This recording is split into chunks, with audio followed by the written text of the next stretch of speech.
안녕하세요. 굿모닝 파파로 인사드리는 파장동 카페의 김영우입니다. 저는 오늘 제 어린 시절 이야기를 잠깐 들려드리며 아침을 시작해 보려고 합니다. 저는 어릴 때부터 좀 밝고 명랑한 편이었습니다. 항상 잘 웃고 다니고 또 친구들이랑 장난도 잘 치고 그렇게 학교를 좀 다녔었는데요. 한 번은 제가 중학교 때 수업을 듣다가 감기 기운이 왔는지 몸이 너무 좋지 않았습니다. 그래서 제가 그날은 좀 조퇴라고 집에 와서 좀 쉬었으면 하는 생각이 들어서 교무실에 담임선생님을 찾아갔습니다. 그래서 선생님, 제가 오늘 몸이 좀 너무 좋지 않아서 좀 조퇴를 할 수 있을까요? 라고 부탁을 드렸었습니다. 담임선생님은 제 얼굴을 한참 쳐다보시더니 이렇게 말씀하셨습니다. 형우야, 장난치지 말고 빨리 교실로 돌아가. 이렇게 말씀을 하셨습니다. 몸이 정말 좋지 않았는데 이렇게 조퇴를 건의드릴 때도 이게 항상 생글생글 웃는 얼굴로 선생님, 제가 오늘 좀 조퇴를 할 수 있을까요? 라고 말씀을 드렸더니 장난치는 줄 알고 교실로 돌아가라고 하셨던 적이 있었습니다. 군대에 있을 때도 제가 한번 이렇게 사격해서 이렇게 포상휴가를 받은 적이 있었습니다.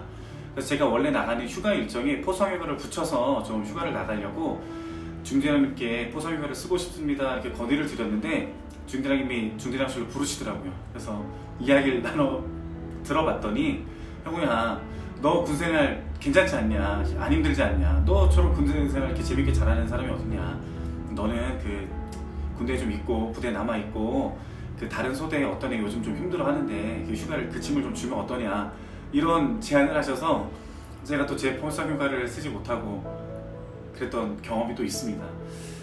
제가 가지고 있던 밝고 명랑한 항상 좀 재밌게 지내려고 하는 이 저의 강점이 한편으로는 저에게 약점의 결과로 드러났던 상황이 아니었나라는 생각을 해보게 됩니다.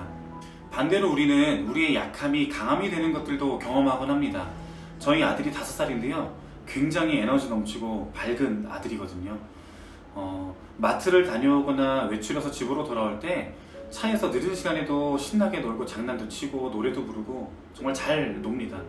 근데 집에 거의 다 다다랐을 때 도착하기 한 3분에서 5분 사이 전쯤이 되면 차가 갑자기 조용해져요. 그래서 제가 이렇게 조용하지 해서 거울로 뒤를 돌아보면 이제 의자에 기대서 금방 잠이 들곤 합니다. 네, 여러 번 속았습니다. 저희 집이 4층인데 이제 계단을 올라가야 되다 보니까 집에 도착할 때쯤이 되면은 신나게 놀다가도 이제 갑자기 자는 척을 하는 겁니다.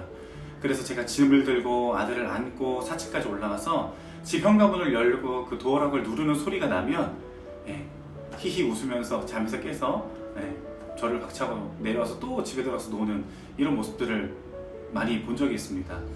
자신의 약함을 강함으로 전환시키는 법을 아주 잘 알고 있는 것 같습니다.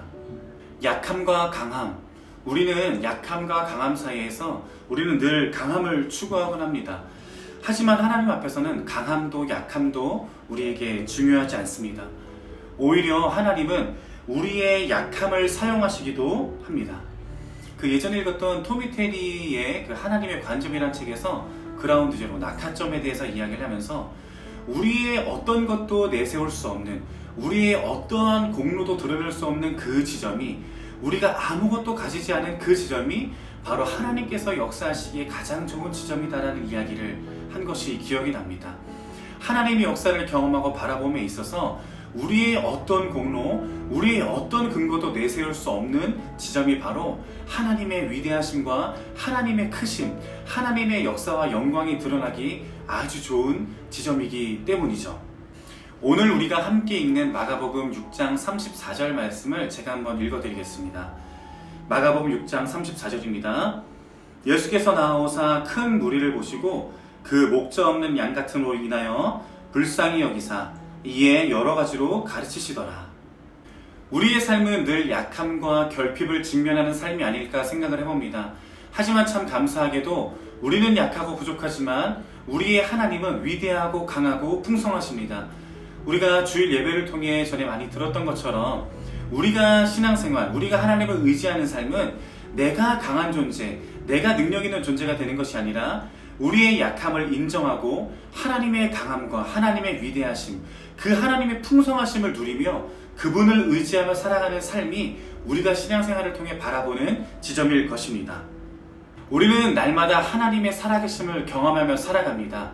하지만 우리가 오늘 읽었던 마가복음 6장 52절처럼 이는 그들이 그 떡 떼시던 일을 깨닫지 못하고 도리어 그 마음이 둔하여졌음이로라.